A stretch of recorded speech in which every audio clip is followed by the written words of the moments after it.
नीति वचन में बाइबल में, विस्तारित बाइबल में लिखा है और मुझे ये अच्छा लगता है। इसमें लिखा है, बुद्धिमान महिला को पाएंगे सभी सम्मान और भलाई, और आत्मविश्वासी मूर्खों की बढ़ती अपमान की ही होगी। और विस्तारित बाइबल में जहाँ कई मूर्ख शब्द प्रयोग हुआ है, वहाँ ब्रैकेट में लिखा है आत्मविश्वासी आदमी। इसलिए कोई भी जो आत्मविश्वासी है वो मूर्ख है। आप जानते हैं क्यों? आपको निराश करने वाले लोग हैं।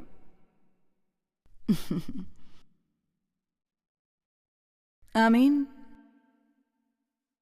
और दूसरे लोग भी आपको निराश करेंगे। और मुझे लोगों से प्रेम है, मुझे रिश्तों से प्रेम है, मुझे दोस्तों का होना अच्छा लगता है, लेकिन बहुत समय पहले मैंने सीखा, मुझे परवाह नहीं कि वे कितने अच्छे दोस्त हैं, किसी दिन जब आपको उनकी ज़रूरत है वो वहाँ होने वाले नहीं हैं, या आप उन्हें समझाना चाहेंगे वो समझने वाले नहीं हैं। और इसलिए नहीं कि वे बुरे हैं, वे बस इंसान है। पौलुस कहता है शरीर पर भरोसा नहीं रखो। विश्वास एक कदम बढ़ा रहा है इससे पहले कि आप जानें कि दूसरा कदम क्या है। और दोस्त, इसमें हिम्मत रखिए। आप जानते हैं क्यों? क्योंकि हमें पूरा ब्लूप्रिंट रखना है। हम वो सब कुछ जानना चाहते हैं जो होने वाला है। इज़राइलियों ने जब तक यरदन में पाँव नहीं रखा था, पानी 2 हिस्सों में नहीं बटा था,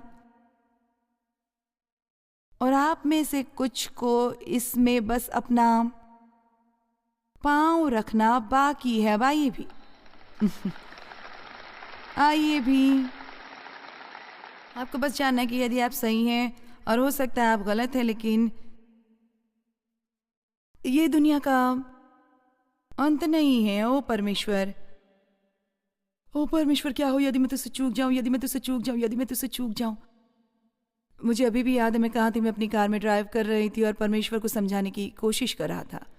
हम झगड़ा कर रहे थे, वो चाहता था कि मैं करूं, और मैं इतना डरी हुई थी कि मैं परमेश्वर को खो देने वाली थी। उसने कहा, यदि तू मुझे खो देती हो मैं तुम्हें ढूंढ लूंगा।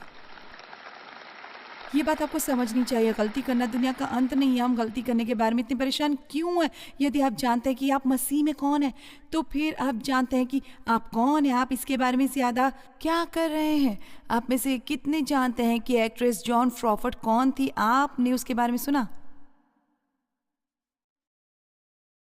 एक बार मैंने पढ़ा था कि उनके बूढ़े होने के बाद, और जब वो अभिनय नहीं कर रही थी, किसी ने उससे कहा, आप जॉन क्रॉफर्ड नहीं हुआ करती थी। तो उसने क्या कहा होगा, समझिए और सुनिए।